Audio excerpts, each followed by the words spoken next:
I'm Sam Morrell. People Talking Sports, episode 2, baby. We're back for more. I don't know how we didn't get canceled yet. This is crazy. This is a failed experiment, if ever there was one. I'm joined by my head writer and confidant, Anthony DeVito. Absolutely. Why are you dressed like you work at Best Buy? I'll tell you why. I'm playing the MSG Executive Golf Retreat tonight. Oh, wow. Yeah. Do they know about your material? They don't. It's going to get ugly. Yes. I am worried for all of our job security. Yeah, that's a good thing to bring up. Our jobs do count on this. That's so, true. you know, think So about I'm that. thinking play the hits. Yes. Yes. This is a big time of year, man. Yeah, man. Big The time of Yankees. year. The Yankees are killing it. I know. Who knew? I can't believe it. I know. Aaron Judge Unbelievable. breaks Joe DiMaggio's rookie home run record. Mm-hmm. He's a beast. Absolutely. I heard that Hank Aaron just changed his name to Hank Aaron Judge. Yeah. I heard when New Yorkers see something, they say something. But who they call is Aaron Judge. Yeah. He doesn't always drink beer, but when he does, he drinks Dos Equis. I heard he hits home runs so hard, afterwards, the ball needs years of therapy. I like it. All right. I haven't seen Boston fans this scared since every time Curt Schilling opened his mouth. He's the best thing to happen to Yankee Stadium since yelling for no reason. We're going to use the first take of this one, I feel like. So it doesn't matter what we say next. Great. Have at it. Tell the world. I mean, this is episode number 2. We got Justin Pugh back for more New York Giant. I mean, this is probably going to be the greatest hit show of all time. This is, I feel like, the I Love Lucy of our generation. Oh, absolutely. Lucy! Is that what we said? Your comfortability is what's going to make this a hit. People Talking Sports, coming up next. Our second day with Justin. Yeah, it was, the New York City, the city that never sleeps. I didn't want to commute back into the city, so I just stayed here all day in the exact same outfit, so it worked out perfect. There's some continuity errors that we don't have to exactly go into, but I am playing the golf retreat tonight for MSG, and it's going to be a risque booking, so we'll see how that plays out. I got to ask you about this. I read that you wrote your friends into your will. Is that true? Yeah, when I first got drafted, backstory, I have 8 best, or 7, 8 including myself, that we all grew up together. We all have a tattoo, the same tattoo. We all have this 8 tattooed on us. Oh, and cool. It looks like the Google G. Everyone calls us the Infinity Bros because it's just a terrible tattoo. Anyways, when I got drafted, I was like, all right, let me leave these guys all like 1%, throw them a little something. So now they're always plotting to kill me. And they're all trying to collect. They're waiting for that next contract before they do it. So yeah, there's that. I always threaten them, like, I'm taking you out of the will. And that kind of calms them down for the most part. So, do you talk trash at the line? Do people say stuff to you? I really don't talk trash too much. I'll kind of joke around. I'm more of a lighthearted person. I like to have a good time. So, like, if I get somebody, I'll give them a little joke or something. But some guys get, they get all heated and get mad and whatever. I'm like, I feel like that drains you. I'm more like a funny, let's laugh about it, and I'll still beat you the next play again. Yeah. And when you're on the road with these guys, I mean, do you hang with the line a lot on the road? That's exactly what it is. It's like almost like that movie Mean Girls, where everyone has like their own clique. Like the O-line, like we stick together, we eat together. And like Eli wants to sit with us. No, you can't sit. So, no, it's we kind of go through the same things. Offensive linemen are not like, I'm not going to be out partying with like Justin Bieber and like Rihanna, be like, I'm not a superstar like that, So we kind of just do our own thing and like maybe get a beer and kind of eat a hot dog and some pretzels, and that's about it. What at training camp are you like? Do you see in this team that gets you most excited about? The amount of time. This isn't the on the field thing, so like I say that, but like in the locker rooms, how everyone loves each other and how like everyone's dancing around, having a great time. Like that's what makes good teams. Not the dancing, but the camaraderie. The camaraderie that like you have with each other, where everyone can like, be around, joke around, have a good time. Because the teams that are connected and have that love, that camaraderie, that gel, those are the teams that are the most successful. So that's what we're building now. But I think we already got off on a great foot in OTAs, in the mini camps, to kind of set that tone for training camp. What do you guys dance to in the locker room? I don't know, whatever Odell puts on the radio. Like, really? He's the dancer on the team. I'm still like kind of taking classes and working on my game. I'm more of like a 2-step, but I'm getting there. It's a lot of rap, but we'll throw some country on. We'll throw some like classic rock. The oldest guy in the room gets to pick the music. So the 2 oldest guys are Zach DiOssi, our long snapper, and Eli Manning. So Zach DiOssi's into like the EDM, the house music. So He'll put a little Calvin Harris on from time to time. Oh, A little okay. fist pump I going. kind of like that. That's the only EDM I like. I like a little Calvin Harris. Yeah, a little laid back. What team gets you most amped up? Like when you're playing a team, what is it? The Cowboys? Is it the Redskins? Is it Philly? Who gets you most fired up to beat? Philly and the Cowboys, because the Cowboys everyone considers them the best team in our division. No one can beat them. We beat them twice. And then Philly is my hometown, and you know we haven't been as successful for some reason. Every year we play in Philly on like a night game, and those people just drink from like 5 days before up until the game starts, and it's just like the craziest atmosphere. So luckily, you know, this year we get them at home. But I always look forward to beating those two people. One, because the Eagles, then I can show my face in my hometown. I can like go and like walk around and not get harassed. And then the Cowboys, just because everyone says they're so good, and then we beat them. That's the best feeling. When you go back to Philly and you're in your hometown, what's your cheesesteak spot? I live just north of the city, so I live in the suburbs. So like the closest one to me is Steve Steaks, which I think is the best. And then down by the stadium, there's this place, Tony Luke's, that has like a roast pork Italian with like sharp prove, broccoli rabe. It's amazing. And they also have like, you get a cheesesteak, you get both cheeses, fried onions. Yes. I don't go Geno's or Pat's. Everyone, like those are the Me iconic too. ones. Overrated though. Very overrated, Yeah, in my opinion. So do you go provolone or whiz? I go American and Whiz. American and whiz. Yeah, All right. both cheeses. I like that. Yeah. You get a little cheese fry on the side. Steve has like this cherry soda that like is kind of their own thing. Yeah. I get that as well. What are your spots in New York when you go out to eat? I've been doing some like sushi as of late, and like there's like a sushi agari that's uptown a little bit. It's pretty good. It's expensive though. The omakase is very expensive, which I wasn't. I took a date there once, and it was like that and a sake. It was like $700. I was like, we're doing McDonald's next time. I was like, we're gonna equal this thing out. We're doing McDonald's. So I'm getting used to the sushi life. Sushi for an offensive lineman must take so much money to fill up. I think that's what they charge me. They charge me for 2 people. Oh my God. That's tough. I know. It's rough. I'm getting a chef this year. Are you getting a personal Yeah. chef? Yeah. What- First time. Like I normally do like those prep meals, and I've been doing those for a while. But they picked up my 5th-year option, so I was able to. I'm working on getting a chef to come to the house. What do you hoping this chef can cook for you? Just like everything. I like it all. Like I'm 310 pounds. I'm not saying no to much. Stick around for panel, please. We'd love to have you. I'll stick around. I'm not going anywhere. I've been here for 2 straight days in New York. We have a shower in studio, and things are getting pretty weird. Justin Pugh on the panel, coming up next. And we're here with our esteemed panel. I mean, 2 days in a row with Justin Pugh? It's been amazing. That smell. I know why they call you Pugh. Now, 2 days. It's a shower joke. Anthony, our head writer, looks like a villain in the Temple of Doom. Anthony DeVito. Hi. And Dan Soder. His head is as big as his heart. I mean, I have an oversized heart, so I don't know why you'd bring that up. It's actually a serious medical condition, Sam. I told you that in confidence. Also, there's a new Netflix special out, The Stand-Ups. Check out his special. Yeah, so watch it before I die. We're off to a good start here at People Talking Sports. We got to get into it, guys. I mean, Lonzo Ball's. I love that he's getting criticized for his debut, and then I was like, oh, his preseason debut? Not even, his summer league debut. Yeah. He shot 1 of 11 for 3, shot very badly. He played so badly that even his dad said no comment. That's how bad it was. So It's crazy. I mean, his dad did this to him. He's going to talk him up. He's going to say all these things, and then if he doesn't perform, it comes back on the kid. So, like, the Ball family has created this perfect storm, but, like, they're going to be in trouble if it catches them, and they end up not playing as well as he should be. Yeah, it's like a loud, drunk girlfriend at a bar. Like, my boyfriend will beat up anybody. And you're like, honey, I'm much more of a diplomat. he doesn't look like he likes it. He doesn't. That's the sad thing. It's like when Tiger Woods was like, I was playing at 4 years old. You're like, I don't think you made that decision. When I was 4 years old, I was still intrigued by corners. I wasn't trying to study golf.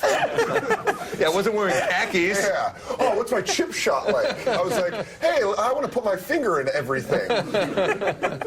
It's child abuse. And his shoes, I think he fell out of the shoes the one time, so it's not very good Yes. endorsement for the shoes that are like $400 a pair. Yeah. They're just Teva sandals with duct tape over it. These shoes are the best. Yeah, and then that basketball player, she tweeted about how he fell out of the shoes. These are $495 sneakers, Yeah. and he fell out of them. Yeah. Who's buying these sneakers? Anyone? People don't want to kick their shoes off easily. I have to bring this up because D'Angelo Russell was at the game. former Laker, at the game, kind of sadly watching on the Lakers. He's at the game. I got to read this statement Magic Johnson said on D'Angelo Russell, Magic now the GM of the Lakers. He says, "He has the talent to be an all-star. We want to thank him for what he did for us, but I needed a leader. I needed someone that can also make other players better and someone that players want to play with. Also, D'Angelo smells bad, and he's not a good storyteller." Yeah. There's no passion in his kisses. End quote. That really is. That's one of the meanest things you can say is like, yeah, no, you could be a champion, but just not for us. He's 21. Yeah. They're giving up on 21-year-old. I mean, did you get this when you were coming up? That's why they make us go to college for 3 years. Like you got to have the 3 years in. They're thinking about going back to the one and done in the NBA. So it's tough to put that responsibility on an 18, 19-year-old kid. It sounded like a bad breakup. Like you saw your girlfriend out with, or on that theme, out with somebody else. And you're just watching them at dinner, like on their date, enjoying themselves. And you're just sitting there and just like, God, what went wrong? And then the girlfriend after dinner just walks by the bar and goes, "You could have been my husband. You just didn't have the heart." Dak Prescott, this story's wild. He's using a machine to sign memorabilia. And then people are upset. And by the way, this should make you realize how stupid signatures really are. You're like, that's not a real signature. That's not a real thing that someone wrote down. Who cares? You got to have him sign important things like your license, your passport. This is definitely I've signed a never lose. forehead before, actually. Really? And a baby. And on baby? On its Baby. onesie. On its onesie. Okay. This guy's holding his baby out to me at training games. "Sign my baby." And I'm like, "No." And then everyone started chanting, "Sign that baby." So I peer pressure, I gave in. I signed the onesie. Yes. I did not sign its skin. I'm And safety then you first. should have started the chant, "Get a hobby, get a hobby." You're pushing your son too much. That's a Sign my baby. Now. Yeah. I felt like it was a scene from what was it, The Lion King, when he Yeah. holds his baby out. I was like, I don't want any parts of this. I know how this ends. There might be some weird rule where they get to give you the baby after that. Coming up next, stick around more. We got more with Justin Pugh, Dan Soder, and Anthony DeVito. You're not going to want to miss this. People talking sports. The Knicks have the 8th pick in the NBA draft. Who's your 8th favorite person My 8th favorite person ever? all time? 8th favorite person? It's a very good question. My wife, my mom, my dad, my sister. Hopefully my boss is watching. My boss? Don't say your wife. No, she's my 20th. No. I would say Alfonso Brillant. I remember last year Alfonso was 3rd, if I'm not mistaken. He's number 1, actually. It's my man. Molly, my cousin. Molly. You heard it here, Molly. Come on out, Molly. My best friend Sam from home. Your best friend is your 8th favorite person? Probably like George Washington or something. George Washington, 8th favorite person. He freed the slaves. No, he didn't. My Uncle Rick. I don't know. He's probably 8. Uncle Rick would probably be happy to be 8th. That's a pretty high number. He's in a nursing home. He wouldn't even know the difference. Ah, that was Joe List, my 8th favorite person. If he was one of my 3, he'd be right here with these guys. Yeah. Made it. So we got the 8th pick, Frank Ntilikina, kind of exciting. Do you follow the Knicks at all? I do. I go to a lot of the games. Carmelo Anthony, Syracuse guy like myself. Yeah. So, always pulling for him. The Rangers, I'm a big hockey guy. Grew up playing hockey, so I come to a lot of the games when I can get tickets. Hell yeah. That's a good subtle drop for Yeah. the station right there. That's, Yeah, some tickets will be nice next coming season. if he does us a few more favors, like this show. This is a great story. Chris Bosh, I thought one of the best players of our time. I'll say that. It's a bold statement, but 3rd option, reinvented his game. His jersey's retired in Miami. His jersey was retired by the Heat, and his face was actually retired by the Raptors. So pretty exciting. It's an appearance joke. And he was, I think, a terrific player. The clutch Game 6 against the Spurs, where he got that offensive rebound, a shot at the Ray Allen, and then got the clutch block. He wins in that game, and then that's the series, Iverson and Sprewell pulled off the cornrows, but Bosh kind of looked like James Franco in Spring Breakers. Yeah. You're like, did you just get off a cruise, Chris? Living in Miami, I did. point, yeah. I did. I'm a fan of Chris Bosh. It's tough. I think it's a blood clot, and that's what forced him out of retirement. Brutal. So it's tough to see one of the best players, end his career because of injury. Because who knows what they'd be doing if he still was healthy, Yeah, I think there's like a voodoo priest in Toronto that just puts hexes on everyone that leaves, and they're like, because no player leaves Toronto happily. like Vince Carter, and then he was just like, he just kept aging at a weird thing where you're like, he's still in the league? It's 2013. Yeah. He's like, I'm on the Cavs now. He just keeps fucking up. He's like whack-a-mole. LeBron has like that, like those 4 guys that are always on every team that he's on. So yeah, that guy, you know, James Jones and like Mike Miller on every LeBron team of all time. LeBron calls him up like it's a bank robbery heist. He's like, I'm putting the team back together. He's like, I got a kid now, LeBron. I can't move to Sacramento. Alex Ovechkin in Russia. This is amazing. He's at his wedding. He's clearly thrown back a few. He's dancing shirtless. Hopefully we have a clip to show. I mean, by the way, he looks like how you'd want an athlete to look. He's not like ripped. He looks like he would survive well in the woods. You know? Yeah. He has Putin body. Yeah, he does. Yeah. He does. Yeah. Like he should be on a horse. Yeah. Like, does everyone in Russia have the same torso? Also, it's shot, if you watch the video, it's shot in the most Russian way, where it looks half like a wedding and half like their version of Dancing with the Stars. Where you're like, what is this crusty place you have a wedding? It's also, why is everyone in Russia always shirtless? I feel like Tracy Morgan would fit in well in Russia. Yeah. I saw the video, and I mean, Ovechkin's probably one of the best players in hockey. Yeah. It's great to see the face of the NHL doing stuff like that. Like, Yes. we need Sidney Crosby to start doing some stuff like Right. that. I don't know if they party like that in Canada, though. I don't know. Maybe we'll see. not. And like the Russian wedding was. I got to get to one. We got to get an invite. Hockey, if that's what you want for ratings, just start getting drunk in public more and having fun. And then you're like, I want to watch these guys. Yeah. I want to watch these guys compete. That's why it's Communist Party. Hey. What up, baby? Let's give me some. I think we got a sleeper cell. That's the type of humor we like at this network. Family friendly. I'm out of here. Quite literally, the Department of Defense is going to come pick him up. Yeah, that was, I loved it. I love that Ovechkin does this stuff. It's good for ratings. It's good for the sport. Is there anyone in football who's like openly parties like this? Gronk. Yeah. Was that even a question? He did a similar thing. Yeah. He's doing music videos. I mean, he probably would have just spiked this mug down right now. He's really, it's not just him, it's his whole family. Like, they have a party bus where they just go around, and they have a Gronk cruise. They have a cruise. Chris Boss actually goes on it with the cornrows. And he's like, this is the best time ever! They're basically the Gronk family's turned into the O'Doyles from Bill. Yeah. That's the best comparison. Gronk rules! Like, we got it! They're just going to fly off the cliff. Yeah, no banana peels on the highway.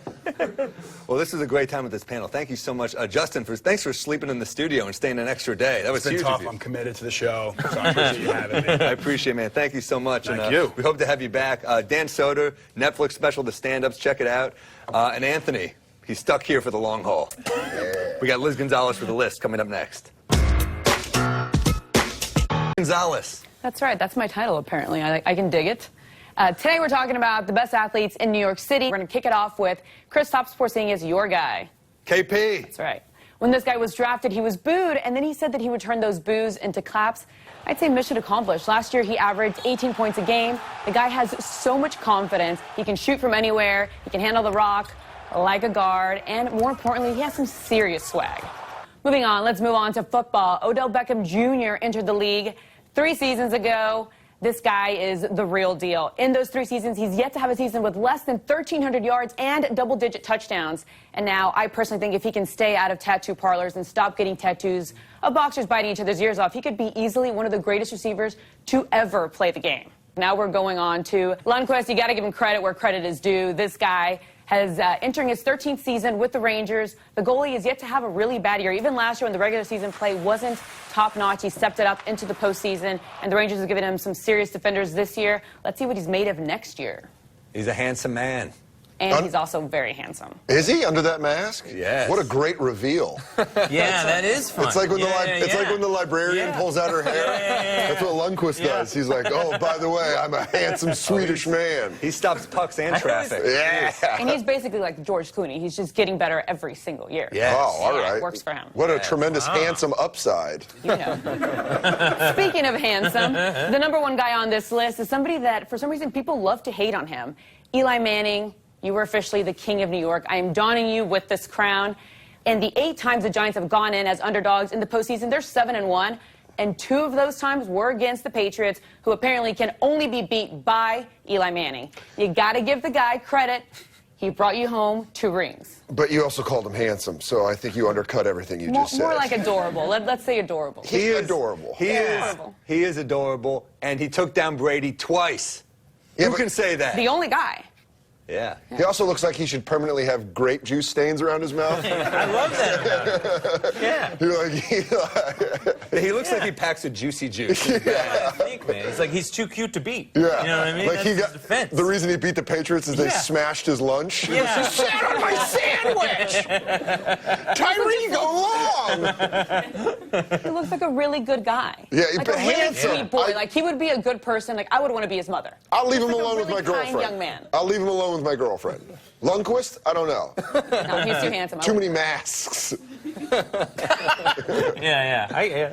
Thank you for watching People Talking Sports. I don't want to get ahead of myself, but I do think this is going to be the #1 show on television within a week or so. Keep watching, keep tweeting KP, and keep coming back. People Talking Sports.